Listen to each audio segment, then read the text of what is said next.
Bonsoir. Toute l'Amérique s'est mise à regarder à nouveau la chaîne CNN qui diffuse des informations sans interruption. Elle attendait des nouvelles de son président George Bush, victime d'un malaise à Tokyo lors d'un dîner officiel.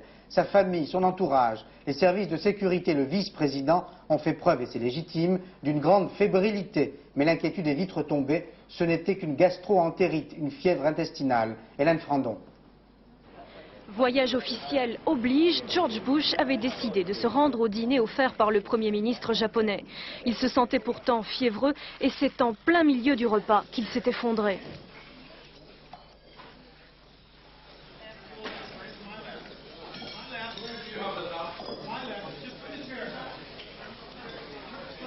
Heureusement, le malaise sera vite dissipé au grand soulagement des invités.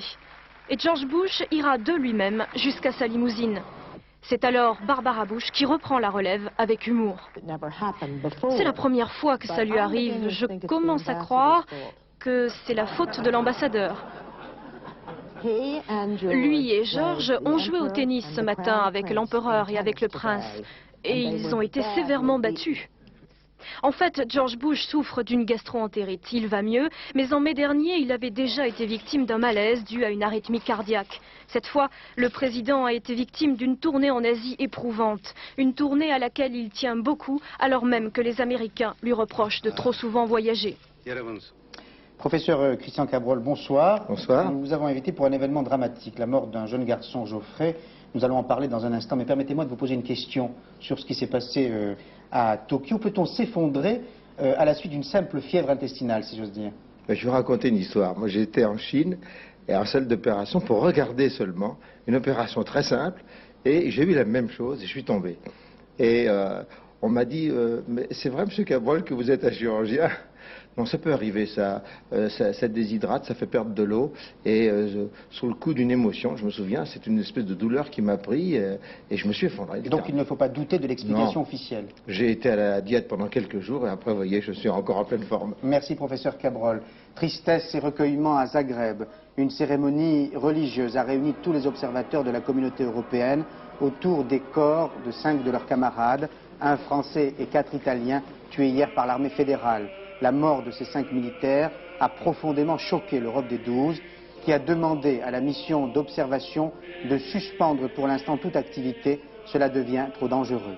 Et si ces observateurs demandent aujourd'hui des conditions de sécurité beaucoup plus strictes, c'est aussi parce que leur mission leur interdit d'être armés. Ils sont pour le moment 200 sur le terrain, 200 diplomates ou militaires issus de la communauté européenne. Jean-François Gringoire. Images filmées à Vinkovci au cours d'une trêve que l'on dit généralement respectée. Des représentants de la CEE pris pour cible par un franc-tireur, voilà à quoi ressemblait jusqu'à hier le travail d'un observateur européen en Croatie. Depuis 4 mois, ils sont 200, tous membres de la communauté européenne, essentiellement des militaires non armés, dont le rôle se borne à constater les fréquentes violations du cessez-le-feu. Ils sont vêtus tout de blanc pour être, en principe, clairement identifiés par les combattants. Les Croates les ont ironiquement surnommés les marchands de glace. Pourtant, leur mission est éminemment risquée et ingrate. Observer sans réagir, les 2 camps s'entre-déchirés. À ce simple rôle d'observateur devrait succéder celui d'arbitre musclé, tenu par les 10 000 hommes de la force d'interposition dont l'envoi est prévu par l'ONU. Mais on en est encore très loin. La mort des 5 observateurs laisse présager de la grande tension qui accompagnerait le déploiement des soldats de la paix en Yougoslavie. Des soldats qui seraient cette fois fortement armés et dont la venue est loin d'être souhaitée par la majorité des combattants des 2 camps. Et l'on apprend à l'instant la démission du ministre yougoslave de la Défense. Cette démission illustre la crise qui s'est ouverte à Belgrade. Ce grave incident révèle en effet les intentions d'une partie des dirigeants yougoslaves et serbes. Ils voudraient sans doute voir partir tout observateur ou tout médiateur pour agir en toute impunité, mais il n'est pas sûr que leur victoire militaire sur le terrain les aide pour autant à écraser la révolte croate. L'exemple est frappant à Vukovar. Dans cette ville en ruine qui comptait 55 000 habitants, il n'y a plus aujourd'hui que 3 000 personnes. Ce sont exclusivement des Serbes et pour cause. La ville est toujours contrôlée par l'armée fédérale et les milices. 3 000 personnes qui sont revenues dans une ville fantôme où la reconstruction est loin d'être entamée. Reportage de nos envoyés spéciaux plateau, Hervé Guéquière et Michel Anglade. Après le chaos, après le déluge de fer et de feu, Vukovar, immense champ de ruines, glacé et morbide. Ici, l'automne dernier, pendant 3 mois de siège, 5000 personnes sont mortes sous les obus, sous les bombes de l'armée fédérale et des miliciens serbes. 6 semaines après la reddition des soldats croates, la ville n'en finit pas de vivre un cauchemar. J'ai envie de me jeter dans le Danube et de fermer les yeux pour toujours. Ma maison a brûlé, je n'ai plus rien. Pendant la bataille, j'étais en Bosnie chez mon frère. Maintenant, je reviens, mais il n'y a plus rien à dire. On s'en va. Il faut reconstruire ou faire un monument, comme ce qu'on a fait pour les camps de concentration nazis.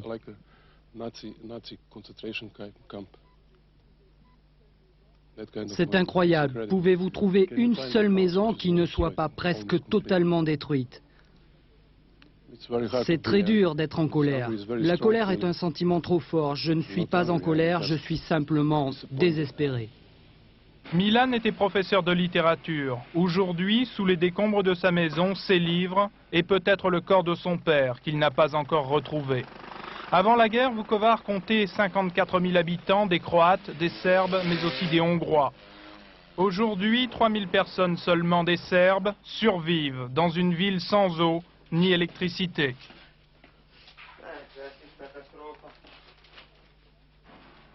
Il faudrait retaper l'autre partie de la maison pour que ce qui nous reste encore ne pourrisse pas totalement. Je veux me réinstaller au plus vite. Je veux vivre ici. Vukovar, symbole d'une guerre fratricide, victime des nationalismes les plus délirants, Vukovar où même les vieux ne savent pas s'ils pourront encore vivre dans leur ville natale. Il y a tellement de haine maintenant. Moi, personnellement, je pourrais vivre avec tout le monde. Mais il y a tant de haine que la vie entre Serbes et Croates n'est plus possible ici. Officiellement, Vukovar est depuis quelques jours la capitale de la région autonome serbe de Slavonie, un terme bien pompeux pour une ville fantôme.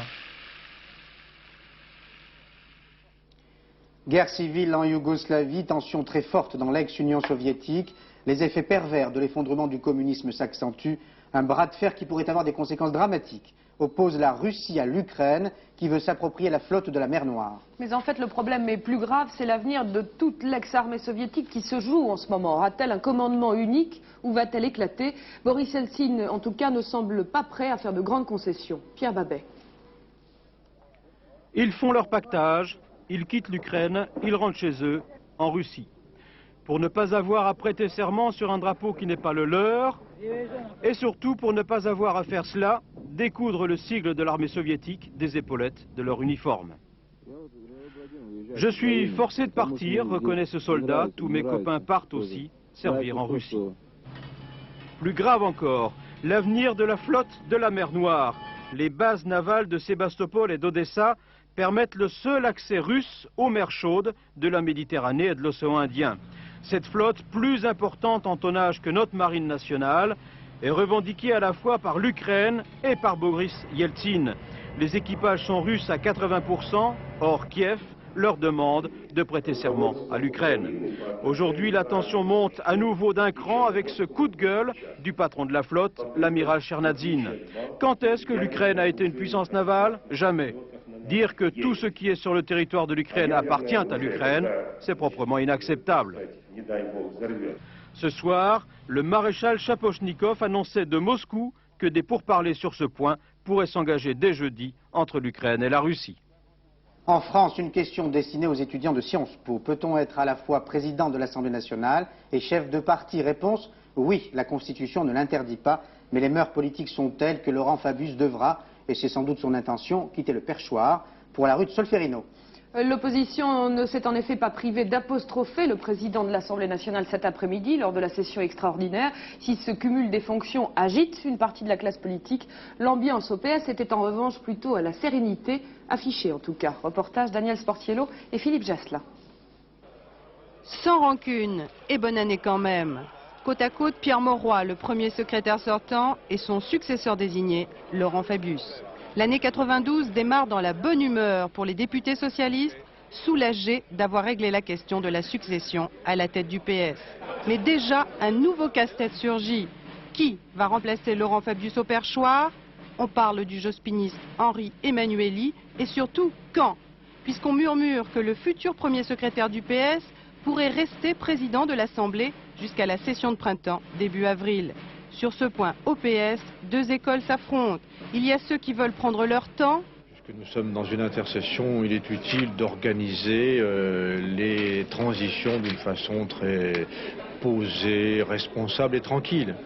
Et il y a ceux qui préféreraient accélérer les choses. Ça ne peut pas durer très longtemps. C'est de bon sens politique. L'opposition s'engouffre dans la brèche. Pour elle, il y a incompatibilité à être à la fois chef du PS et président de l'Assemblée. Elle somme donc Laurent Fabius de partir au plus vite. Réponse sibylline de l'intéressé. Si le fait auquel vous faites allusion se réalise, par hasard, on ne sait jamais, personne n'est parfait. À ce moment-là, pour être sérieux, il faudra très rapidement, bien sûr, qu'une décision soit prise, et donc des décisions seront prises rapidement. Laurent Fabius, premier secrétaire du PS demain matin, c'est un rocardien, Gérard Lindepère, qui deviendra numéro 2 du parti. Et pour respecter le sacro-saint équilibre entre les courants, le perchoir reviendrait alors à un jospiniste. Le courant Mauroy-Jospin se réunit d'ailleurs ce soir pour désigner son candidat. L'opposition s'est montrée pugnace sur un autre point, l'audiovisuel, et a demandé l'ouverture d'un débat sur la situation de la 5, une manière pour elle de reprendre l'offensive contre le gouvernement, on l'a vu lors des vœux. Et le principal souhait de l'opposition pour l'année à venir, que 92 marque pour elle le début des succès électoraux, l'opposition qui craint avant tout la morosité des Français. Michel Lemerle, Christophe Hérault. J'espère, lance Pierre Meignery, que cette année sera celle des succès électoraux de l'opposition. Une opposition plutôt en forme pour cette rentrée 92, mais avec tout de même une préoccupation. La crainte que la morosité des Français ne l'épargne pas et ne lui permette pas de concrétiser ses espérances aussi largement qu'elle le souhaiterait. D'où la nécessité de combattre cette langueur qu'évoquait François Mitterrand. Je me disais, il ne s'est trompé que d'une lettre dans son jugement. Ça n'est pas une crise de langueur, c'est une crise de longueur. Les Français trouvent que l'expérience socialiste dure trop longtemps. Même réflexe de Jacques Chirac qui le conduit à souhaiter que les Français retrouvent leur flamme civique. Je souhaite que les Français retrouvent leur civisme, je souhaite qu'ils votent, je souhaite qu'ils s'engagent parce que c'est leur responsabilité de citoyens, d'hommes libres, et que c'est aussi de l'avenir de la démocratie qu'il y va. S'il y a en ce début d'année 92 un seul point de consensus dans la vie politique française, un seul vœu partagé, c'est bien celui-là, que les Français retrouvent le goût de la politique. Nous l'avions oublié, mais les infirmières campaient toujours, jour et nuit, devant le ministère de la Santé. Grâce aux forces de l'ordre qui ont tenté de le déloger hier soir, nous le savons désormais, les infirmières sont d'ailleurs revenues sur les lieux dès ce matin. L'apprentissage a encore mauvaise presse en France. Les jeunes notamment se montrent souvent réticents à passer par ce stade avant d'acquérir un métier. Le gouvernement veut les y inciter comme en Allemagne. Il augmente leur rémunération. Et ce n'est pas tout. Le patronat et la presque totalité des centrales syndicales ont en effet signé un accord la nuit dernière. Tous sont d'accord pour revaloriser l'apprentissage et ils vont s'y employer dans les mois prochains. Explication de Martine Thiebaud. L'apprentissage ne fait plus recette auprès des jeunes. L'objectif de cet accord, redynamiser ce mode de formation et doubler le nombre des apprentis en 5 ans, actuellement de 230 000. Première mesure, augmenter le salaire des apprentis et l'harmoniser avec celui des jeunes en contrat de qualification, autre formule de formation en alternance. Ainsi, selon l'âge de l'apprenti, son salaire sera revalorisé de 3 à 12%. Exemple, s'il a moins de 18 ans, il ne pourra gagner moins de 1 342 francs bruts. Seconde mesure, des dispositions sont prévues pour former des maîtres d'apprentissage dans les entreprises.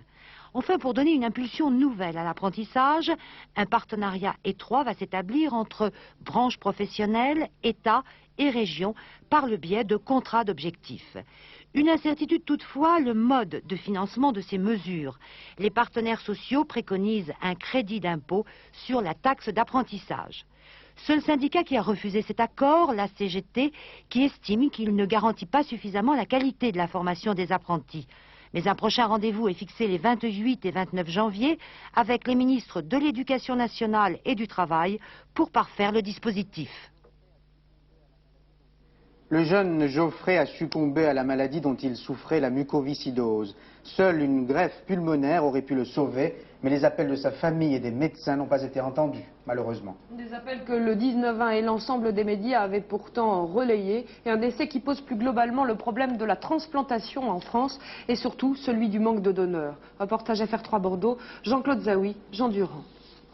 Geoffrey s'est éteint ce matin au service de chirurgie thoracique.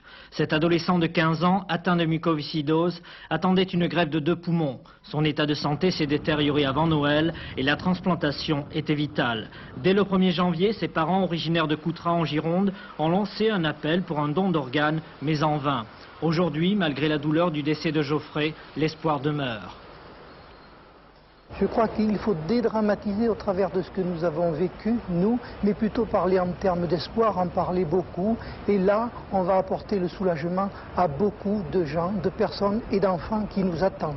Et à cela, je dis, il y a des raisons d'espérer. La situation de Geoffrey était dramatique, mais on a connu des situations où ça s'est très bien passé. Il s'agit d'opérations bénignes. Et à cela, je leur dis, il faut espérer, il faut y croire. Au service des greffes cardio-pulmonaires, 25 patients attendent une greffe cœur-poumon. Ce message d'espoir va peut-être réactiver la solidarité auprès du service local de France Transplant au CHR de Bordeaux. Professeur Christian Cabrol, vous êtes le président de l'association France Transplant. Vous êtes, je le rappelle pour les téléspectateurs, l'un des pionniers des greffes cardiaques et pulmonaires. Le papa de Geoffrey a fait preuve d'un grand courage et d'une grande dignité ce soir, mais vous devez ressentir vous-même une grande amertume. Oui, nous sommes tous bouleversés par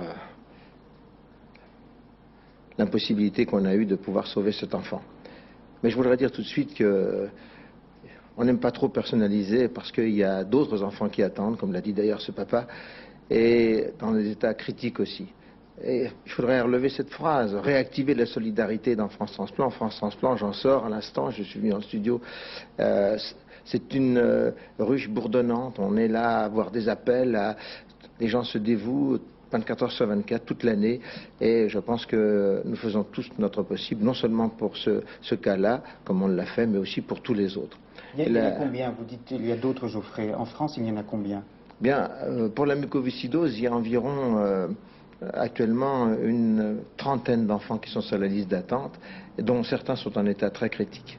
Mais ce que je voudrais surtout dire, c'est vrai, je suis très amer parce que en France, il y a quand même 20% de refus de dons d'organes. Et ça, c'est dramatique. Parce que... refus exprimés, pardon, professeur, de refus exprimés. Oui, de refus exprimés par les parents ou de refus qui sont traduits par la famille et qui ne correspondent pas à la réalité parfois. Et c'est ça qui est dramatique. Je crois qu'il faut que les Français prennent conscience que donner ces organes devrait être un geste civique naturel. Quand on pense qu'il y a 3 ou 4 000 personnes qui tous les ans attendent de nous, si nous mourons, et dont on n'aura plus besoin de nos organes, ils attendent qu'on les aide. Je crois que chacun d'entre nous devrait comprendre cela. Pourquoi refuse-t-il à votre avis? C'est une question de mentalité? Je crois qu'au moment du drame, c'est très difficile d'accepter parce que c'est tellement brutal, tellement épouvantable que c'est un refus plutôt à la mort que don d'organes. Mais ce qu'il faut faire, c'est en parler avant. C'est vraiment agir sur l'opinion publique, faire comprendre qu'en France, on ne peut plus, on a un remède, les médecins l'ont donné à la société, c'est à la société de dire maintenant, oui, on est d'accord, on veut faire tout ce qu'on peut pour sauver ceux qui en ont besoin, nous on ne peut plus aller plus loin. Mais je ne veux pas être pessimiste, mais on le fait, pourtant les médias, vous le faites, nous relayons tous les appels, et pourtant ça n'arrive pas. Est-ce que... Ça n'arrive pas parce que c'est très difficile, vous le savez, à modifier une opinion. Regardez la prévention routière, regardez d'autres actions comme ça. Mais je crois que les médias le font et très gentiment et très efficacement au moment d'un cas. Mais ce que je voudrais, c'est que 30 secondes par mois sur une chaîne ou sur une autre, on ait la possibilité de montrer des gens qui sont greffés ou qui sont en attente, pour montrer que la greffe, ça marche pour beaucoup de gens, ça leur rétablit complètement leur vie, une vie merveilleuse pour eux, et que il faut qu'on comprenne que le don d'organes est une nécessité absolue, un geste de fraternité humaine qui devrait être absolument normal, élémentaire. C'est différent dans d'autres pays? Non, on a la chance tout de même que chez nous, il y a beaucoup de solidarité tout de même, mais tout de même pas assez, voyez-vous. C'est la France qui greffe le plus de cœurs au monde par million d'habitants, mais je crois qu'il faut faire mieux, surtout dans ces cas-là. Merci professeur Cabrol, et vous l'avez dit, il y a d'autres Geoffrey actuellement en France. Attention, la beauté à tout prix peut se révéler périlleuse. Les États-Unis ont décidé d'interdire aux médecins de se livrer à une opération à la fois chirurgicale et esthétique précise, l'implant de sein en silicone. Même si ces effets secondaires sont très rares, les médecins français eux aussi s'interrogent. Les conséquences médicales peuvent effectivement être assez graves. C'est la raison pour laquelle ils surveillent de près les études américaines. Mais en France, pour le moment, aucune interdiction n'a été formulée. Enquête dans une clinique parisienne de Jean-Pierre Quinson et Georges Minangois. Cette patiente est entrée aujourd'hui en clinique pour se faire implanter une prothèse mammaire. Elle fait partie des 20 000 femmes qui chaque année en France ont recours à ces techniques. Dans le contexte actuel, elle n'a pas renoncé à son projet, mais elle a voulu une prothèse sans silicone. Je pense qu'il ne faut prendre aucun risque dans ce domaine et s'il y a le moindre doute, à mon avis, il ne faut pas l'utiliser. Actuellement, 80% des prothèses implantées en France contiennent du silicone. La principale complication, la voici. Au bout d'un certain temps, la prothèse peut se rompre, disséminant le silicone dans l'organisme. Des maladies graves peuvent en résulter. Il ne faut pas, si vous voulez, augmenter ce risque. Il est minime, mais il justifie à mes yeux l'interdiction temporaire de l'administration américaine. Que doit faire une femme qui porte actuellement une prothèse en silicone? Est-ce qu'elle doit se la faire enlever? Sûrement pas. Elle ne doit avoir aucune inquiétude. Simplement, elle doit se faire surveiller régulièrement par le plasticien qui lui a mis les prothèses. Il existe des prothèses dont la sécurité semble totale. À la place de silicone, on injecte du sérum physiologique. Le résultat esthétique est aussi performant, mais certains chirurgiens les trouvent moins souples au toucher. Quoi qu'il en soit, ces polémiques ne doivent pas faire oublier l'intérêt de cette chirurgie. En effet, pour de nombreuses femmes souffrant de cancer et devant subir l'ablation d'un sein, c'est la seule façon de retrouver une esthétique normale.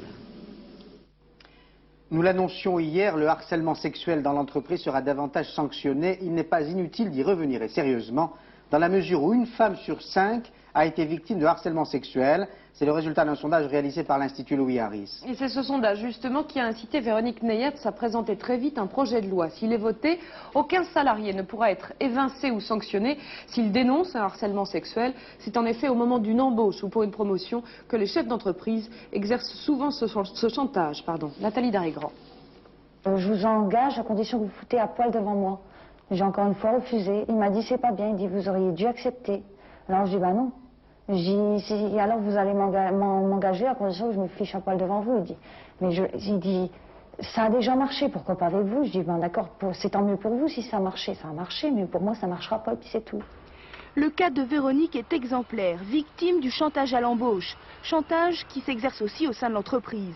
Les femmes qui ont un contrat de travail précaire ou qui espèrent une promotion sont souvent les plus vulnérables.